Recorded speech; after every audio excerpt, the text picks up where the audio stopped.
Welcome to this last lecture about HVAC energy saving measures. In this lecture, we're going to talk about energy saving measures for cooling. So let's begin. Okay, this is going to be the agenda for today. We're going to make a brief introduction, as always.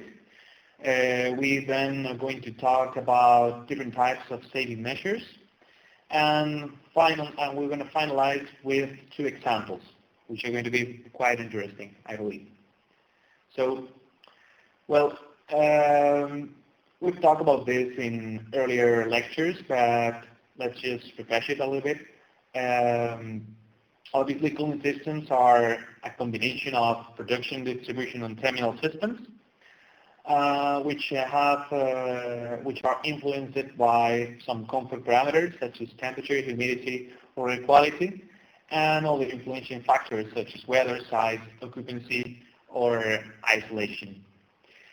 Okay, in this slide, it's just explaining why the difference between energy demand and consumption, but explicitly about the energy inflows and outflows that we have in a building when we have a cooling demand. So, for instance, in summer, this is going to be our building, the exterior of the building. This inner square here is going to be our building, and the inside part is the acclimatized room. So in summer, we're going to have these inflows, these thermal inflows, as we've talked before, radiation heat, occupancy heat, equipment heat, and lighting heat. And also we're going to have conduction and infiltration heats, which are going to help us or hurt us depending on the hour of the day. If it is early in the day and the temperature and the exterior temperature is lower than the interior temperature, then the conduction and infiltration is going to help us. If not, it's going to hurt us. So in summer, what we need to do is actually to take out the heat from the inside of the building to the outside. So all of these inflows are hurting us, and mostly all the time, not every time, but mostly all the time, these are also inflows that are hurting us. So finally, the cooling demand is going to be this formula here, which is maybe a little bit different depending on the hours, as I said, as some parts of this formula are going to change the sign. But anyway, it's more or less what it is. So let's talk now about the different types of saving measures that we normally have. This is a normal division of energy savings. It can be split in too many types, but mainly the types that can be this. And well, we have the demand reduction, which these measures are, for instance, shading windows. There are also measures related to the equipment replacement, which the equipment replacement can be a replacement of a chiller or a replacement of a heat pump, whatever. Also, we can also have an increase of performance with not having necessarily to change all the equipment. So this is especially interesting in new facilities. For instance, shade chillers, or isolate better the pipes for the chillers in case of air-water systems or water-to-water systems. Also implementing CPHP systems, as we've seen in the previous lecture, or introducing some cold storage. And finally, we can also have measures in the adaptation of the cooling systems, such as changing constant volume in the secondary circuit of the chillers to variable volume. So let's start first with demand reduction. Let's go a little bit further here. In general terms, demand reduction means a reduction of consumption, but this doesn't work the other way around. A reduction of consumption doesn't really have to mean a demand reduction. So if you want to reduce the demand reduction, if we want to reduce the demand, what we need to do is actually to reduce all of these inflows that we have in a building in summer. Okay, these inflows are exactly the ones we've seen here in the previous slides.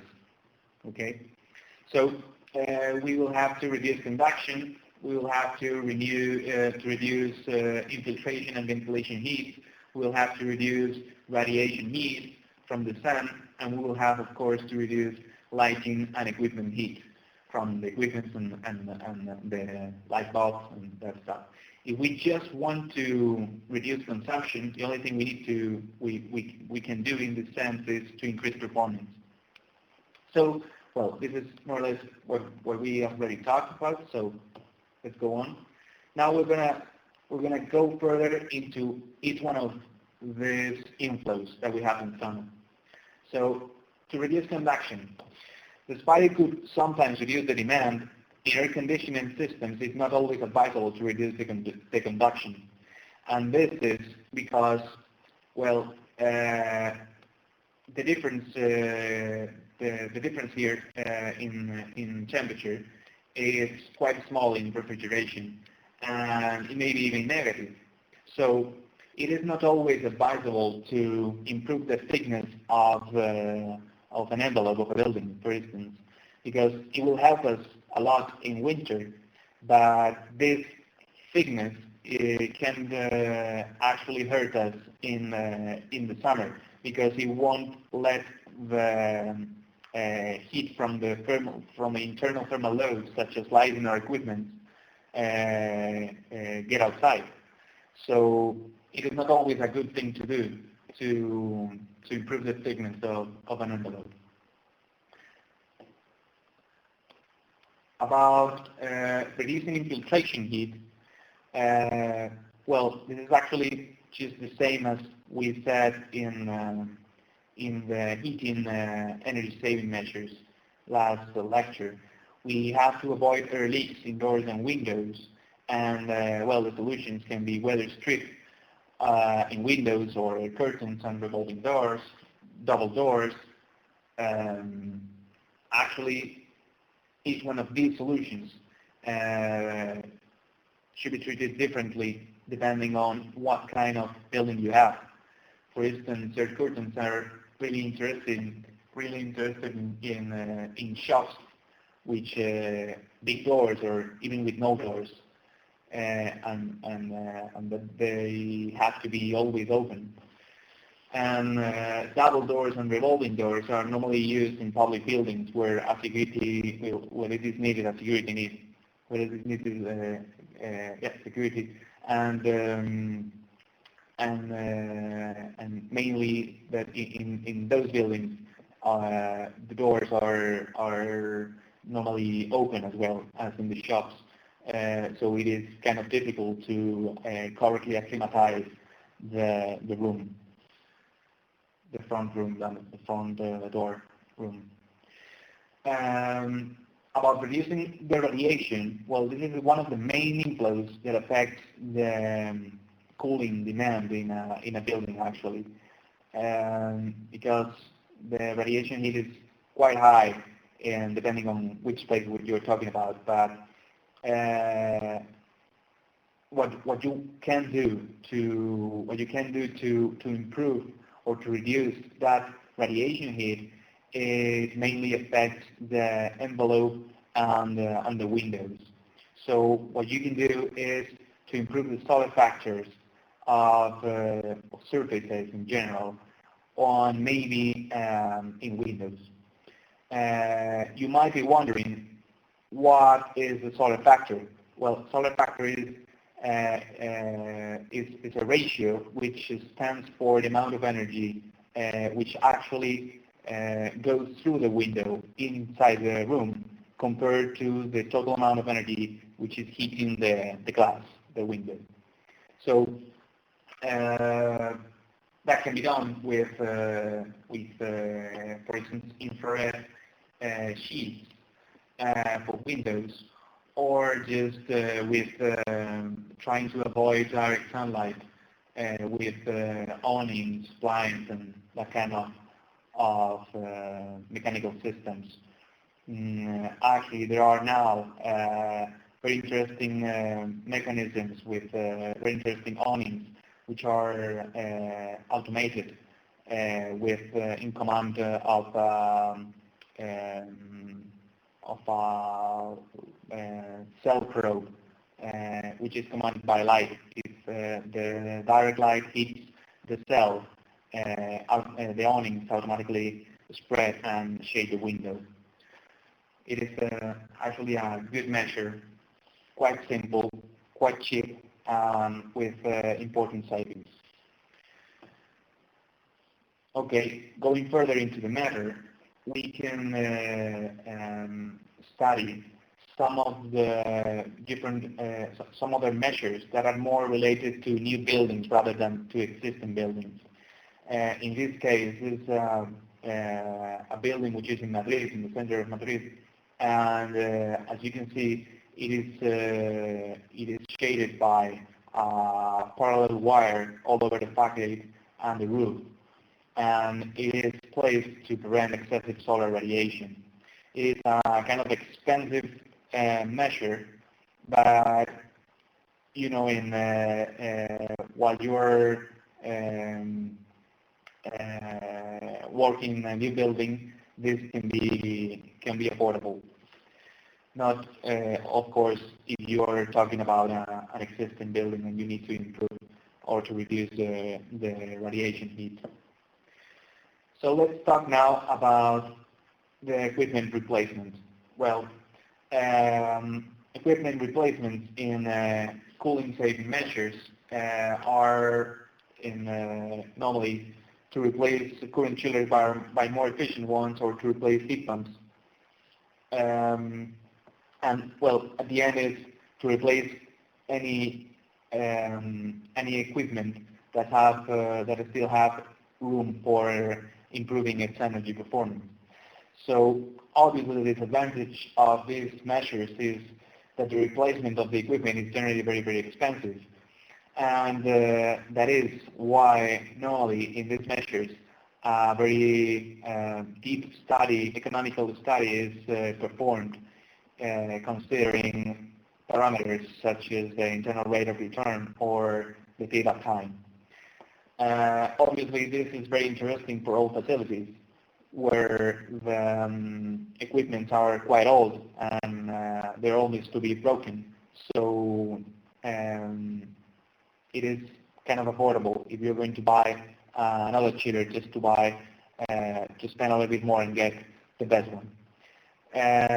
Also, it's interesting for some air conditioning systems, and in some countries that there is sometimes a legal obligation of changing the chillers if you have to refill the refrigerant in case of R22, for instance. Okay, now let's talk about the increase of the performance. Mainly not, this is very interesting for, as you don't have always to change completely the equipment. So it is in general very, very interesting for existing facilities, or for those facilities who have just renewed not a long time ago all the equipment, and they are not going to spend more money on the equipment, a lot more money on the equipment. So this can be good solutions with a very low investment. The savings can be reducing the temperature of the condenser, increasing comfort temperature, using heat recovery systems in air handling units, or introducing the cold storage, which is really interesting for improving performance of the chillers house. You can make the chillers work at night, for instance, and then use the cold during the day, and also to match the demands the cooling demand to the activity of the building. So let's go a little bit deeper in each one of these measures. So to reduce the temperature of the condenser, how we can do that? Well, there are two forms of doing this, two ways of doing this. One is to keeping the condenser ventilated and shaded. One way to do this, and easy and cheap, is to install a wooden roof over the chiller.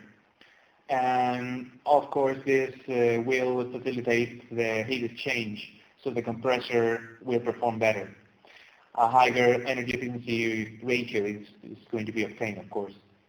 Another way to do it is to direct the exhaust, is to drive the exhaust ducts to the chillers, condenser, in order to increase its performance.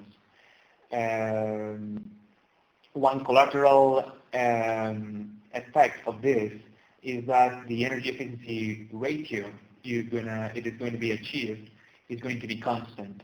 It is not going to depend on the season, as the exhaust air coming from the building is going to be more or less through all the year at the same temperature, more or less.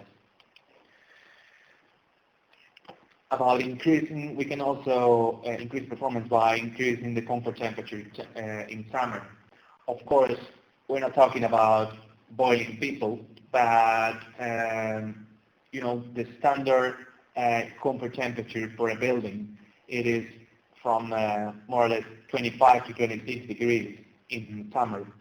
So for each degree the temperature is increased, energy savings, for each degree from this 26 degrees, for each degree the temperature is decreased, you'll have an energy consumption, you'll have an 8% of more consumption than for each degree you decrease. You'll have 8% more of consumption.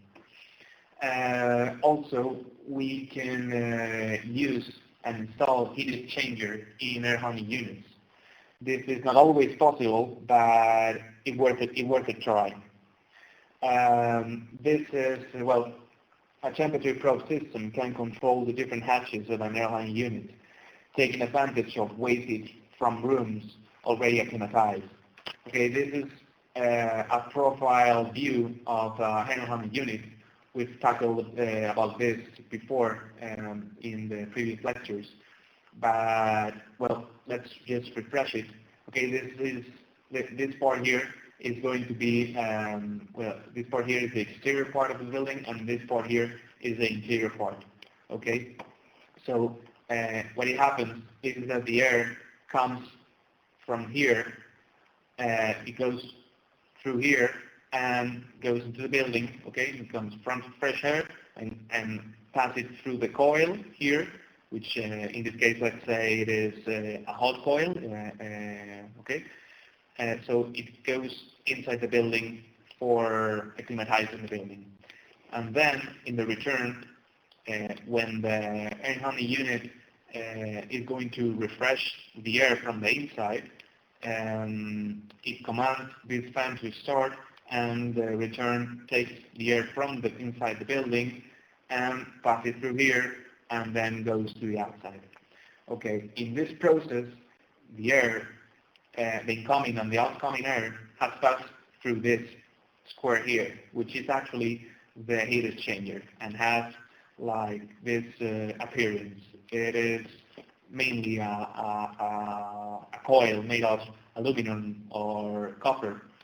And the next slide, what we can see is that this it is acting like a heat exchanger, because the fresh air coming from here, from the exterior, is going to be cold, and as it passes along the heat exchanger, it warms up the heat exchanger. Sorry, I was wrong about this. Forget about this. Okay, the fresh air is coming here, cold, okay, and passes through the heat coil here, the air warms up, goes inside the building, which helps acclimatizing the room, and then the return takes the heated air here, which needs to be refreshed, needs to be renewed, okay, and pass it through the heat exchanger. In this process, the heat exchanger is going to warm up because the air here is warm, so the heat exchanger is going to warm up. So the next air is coming here, it's coming from here, from the fresh air coming from here is going to be heated up when it passes through the heat exchange. And finally, we have the adaptation of cooling systems. These measures allows adjustments of the HVAC system to climate, occupancy, and any other varying condition. This is, for instance, imagine a hotel that has a high occupancy. It will be interesting to have when you have a high occupancy to have a normal consumption, and when you have very low occupancy to have a low consumption. But that doesn't really happen in the reality, because the demand, the energy demand of the building, of the hotel in this case, doesn't really match the activity of the building. So for that, we have some measures, like, for instance, installing inverters for fans or cooling towers, or control the ventilation flow through CO2 probes, for instance. Okay, and finally, we have the free cooling method, which is a free way for cooling a room using outside air whenever conditions permit. Sometimes there is a cooling need even when the outside temperature is lower than the inner temperature, and this is in those cases in which we have high lighting heat, radiation heat, or equipment heat. This normally happens in summer, but the exterior temperature is low, and the interior temperature is high because of the internal thermal loads that you have in the building. For instance, in a data center, you will have lots of heat, lighting heat, but specifically you will have lots of equipment heat. So free cooling is a good way, actually a free way to acclimatize in a room, completely free. And that can be done using, in a smart way, the different hatches that our air handling unit has. So it is time to talk about the examples now. As Fernando introduced, we're going to talk about two examples here: the replacement of an existing chiller with a more efficient one, and the installation of a heat recovery system in a chiller. So let's go with the first one. In this example, let's imagine that we have a hotel, okay, that is located in a very cold climate zone. So it only has 2 months cooling demand. Okay, the initial situation is that we have, that the hotel has 2 chillers with a thermal power of 190 kilowatts, energy efficiency ratio of 2.4, and a load factor of 40%. And the future situation is that we're going to renew those chillers. We install new chillers of thermal power of 200 each, more or less the same, and they will have an energy efficiency ratio of 4. And well, the price of each one of the chillers installed with the manpower included is going to be 30,100 euros. So you might be wondering, what is the load factor? Okay, this is related to the nominal power. So if a chiller operates at full power, load factor will be 100. So in this case, the load factor is for 40%. And also, how do we know that? How do we know that? Well, this example actually came from a real audit, from a real energy audit in which we measured the load factor with a power analyzer in each one of the chillers. So, and then in general, we could say that through the operation of the hotel, the load factor of the chillers are on an average of 40%. Of course, we have here the energy price and the emission factors. So, as you can see, here is a table in which we're going to make the exercise. All the data appearing here is known data from the previous slide. As you can see, there are lots of empty spaces, blank spaces here, which we're going to be fulfilling them as we go through the exercise.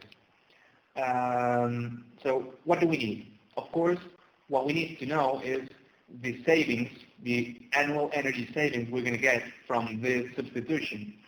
And for that, what we need to know is what is the consumption for the old chiller and what is the consumption from the new chiller. And I'm afraid that for that, we're going to need the energy demand, as I explained in the previous lecture. So for knowing the energy demand and the consumption, it is for sure that we're going to need the electricity power, the power which each one of the chiller needs to work. So this is very, very easy. The only thing we need to do is actually to divide the thermal power by the energy efficiency ratio, and the result of that is these numbers. Okay, so once that we have the power of each one of the chillers, we can get the consumption. The consumption is going to be the multiplication between the electricity power multiplied by the total operation hours per year, the load factor, and the load factor. Okay, so that will lead us to this. Each one of the chillers actually consumes 19,000 kilowatt hours of energy. So next steps, we could think that for next step we could just do the same. For knowing the consumption for the new chillers, we could just do the same. But the problem here is that we don't really know how many hours per year are these new chillers going to work, because they are much more efficient, and also we don't really know what is going to be the new load factor, because we haven't installed these chillers. It's just a theoretical study. So as we can't make up for these new parameters, what we can do is to know the energy demand of the building, which is not going to change between the old situation or the new situation. So to know the energy demand, just multiply the consumption by the energy efficiency ratio. And the result is this. The energy demand for each one of the chillers are 45,600 kilowatt hours. So now it's very easy to know the consumption. Just divide the energy demand between, by the energy efficiency ratio of the new chillers, which is actually this. And now the exercise, the example is complete. The annual energy savings are obtained by the subtraction between the sum of the total consumption from the old chillers and the sum of the total consumption of the new chillers. The annual energy savings are, of course, just the multiplication for the annual energy savings by the energy price, and payback time is just the investment, which is going to be around 60,000 euros divided by this, which leads us to a payback time of 26.4, which is quite a lot, as you can see. The savings of emissions is just the energy savings, the energy multiplied by the emission factor. And that's it. So as you can see, in this case, change in the replacement of an existing chiller for a new one is not advisable because the payback time is too high. So unless the old chillers are broken or are going to be broken in the next years, it's not a good thing to do. So let's go to the next example, installation of a heat recovery system in a chiller. So we have a different hotel here, which is located in a hot climate zone, and so it only operates in summer. So it has 6 months cooling demand period, and the current situation is that we have 2 chillers with thermal power of 326 kilowatts. They have a seasonal energy efficiency ratio of 3.9, a load factor of 19%, and a boiler performance of 80%. So you might be wondering why I'm talking about boiler performance here. Well, normally the heat recovery systems in chillers are used for heating up the hot water, in the building. So in this case, the current situation, the initial situation for the hotel is that the chillers only work obviously for the cooling demand, and the hotel has a boiler for heating up the water for hot water, for the hot water demand. They have a diesel boiler of very low performance of about 80%. That is why I'm talking about the boiler performance here. The future situation is going to be 2 new chillers of 329 kilowatts with a seasonal energy efficiency ratio of almost 4.6, and only one of the chillers has a total heat recovery system. So all the information of interest is, of course, the electricity price, the fuel price, well, diesel in this case, electricity and diesel emissions, and the chiller's investments. Okay, the chiller with the total recovery system, it costs this. Chiller with no recovery system, the amount power, and the dismantling of the old units. So, as you can see, we have more or less the same table that in the previous example. This stands only for the substitution between the old chillers for the new ones. This is exactly done just as the previous example. Okay, so we already have actually both the consumption from the old ones and the consumption from the new ones. So we already know the savings just for the substitution. But the problem here is not that. The problem here is to know how much we're going to save with the heat recovery system the chiller has.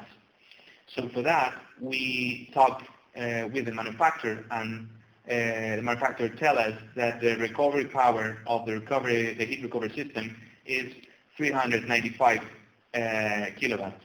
So you might be wondering why this is so high. It is even higher than the thermal power of the chiller. Well, this is because the heat recovery systems in chillers are normally of a power which is the sum of the thermal power plus a little bit of the electricity power which gets into the compressor.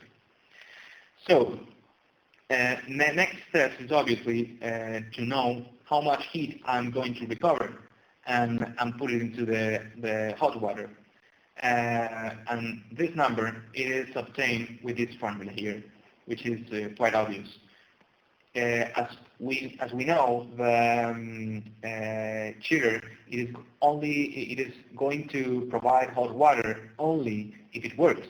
If it isn't working, if it is no cooling demand, it won't work. So it won't provide any energy recovered. So it won't provide any hot water.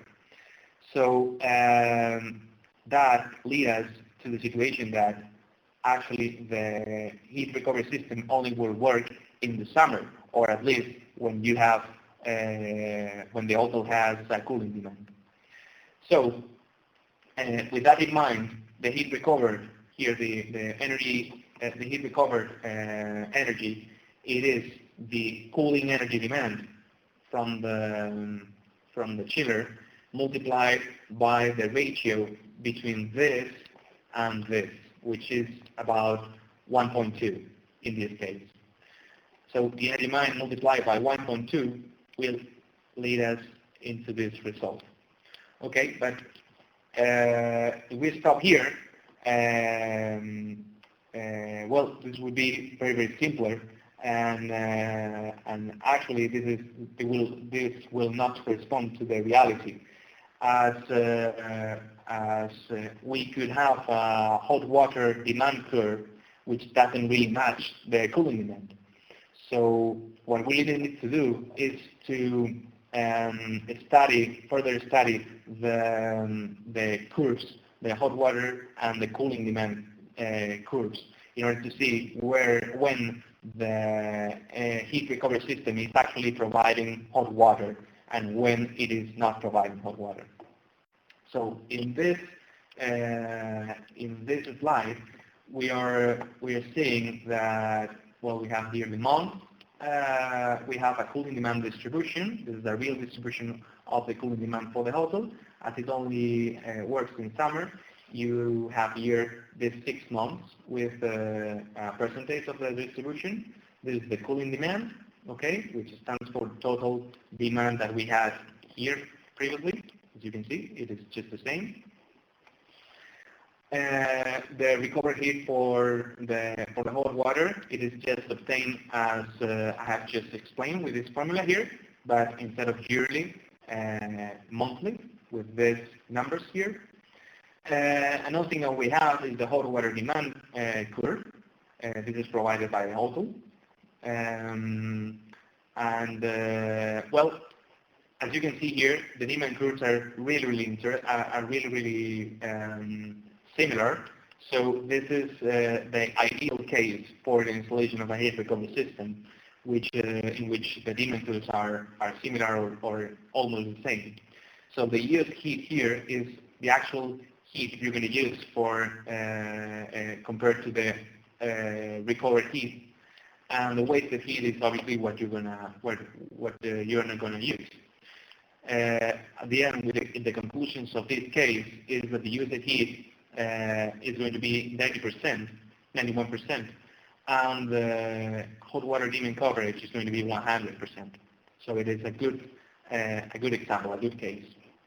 But in case number 2 that I have prepared, it is the same as the previous one. I mean, the cooling demand, it is exactly the same, because you, of course, will only have a cooling demand in summer. But in this case, this hotel is a little bit is a slightly different hotel, and the hot water and it is open at the full year. So they have the same total hot water demand. As you can see here, this number is exactly the same as this, but it's distributed throughout all the year. So that will lead us into that will lead that the used heat is low. It will be lower, and the wasted heat will be a lot, because you will have in this case you can provide a recovered energy heat from the chiller, because you don't have a cooling demand. So in this case, the used heat is only 27%, and the hot water demand coverage, it will be only 30%. And finally, we have the conclusions here, which stands for each one of the cases. So, of course, the current consumption, it is exactly the same in both cases, because the initial situation is the same. And the energy savings to the chiller substitution are of course the same, supposing that the seasonal energy efficiency ratio is the same for both situations. However, when we start to find out differences is in the savings due to the heat recovery system. In case number 1, the savings are a lot more than in case number 2. And please focus on this. This number is, as you can see, it is not exactly this. That is because, as you might remember, we were in the initial situation, the hot water was provided by a boiler with an energy efficiency of 80%.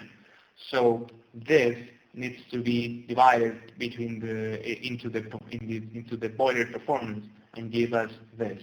This in the case number 2 and this in the case number 1. The economic savings are, of course, the energy savings due to the chiller substitution multiplied by the electricity price plus the saving due to the heat recovery multiplied by the diesel price. And the investment is going to be the same in both situations, but the payback time it is not. It won't be the same. Actually, in case number 2 is 3 times greater than in case number 1. And that is because, of course, the savings due to the heat recovery. And mainly because of this, the demand curves are completely different. So you can really take advantage of the heat recovery system from the chiller. The emissions are just the multiplication between the energy savings multiplied by the electricity factor plus the savings due to heat recovery multiplied by the diesel factor. And that will be it. I expect you like this lecture. And let's go for the questions if you have.